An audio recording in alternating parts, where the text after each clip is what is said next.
নবী সরকার দো আলম মালাকুল মউত আজরাইলকে প্রশ্ন করলেন, এ মালাকুল মউত আজরাইল, পৃথিবীতে কোটি কোটি মানুষ আছে, এই মানুষগুলাকে আপনি কিভাবে জান কবজ করেন?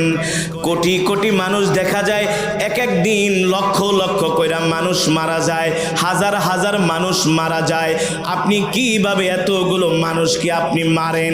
এত ক্ষমতা আপনি কোথায় পান? এই মানুষটা মারা যাবে আপনি কিভাবে বুঝেন? মালাকুল মউত বলে, গো আল্লাহর নবী, আরশে আজিমে আল্লাহ তাআলার একটা কুদরতি গাছ আছে। কি আছে? আরশে আজিমে আল্লাহ তাআলার একটা কুদরতি গাছ আছে। ওই গাছের মধ্যে কোটি কোটি পাতা আছে, কোটি কোটি পাতা। এক একটা পাতার মধ্যে আপনার আমার নাম লেখা আছে। শুধু আপনার আমার নাম লেখা না, আপনার আমার পূর্ণ ঠিকানা লেখা আছে। শুধু আপনার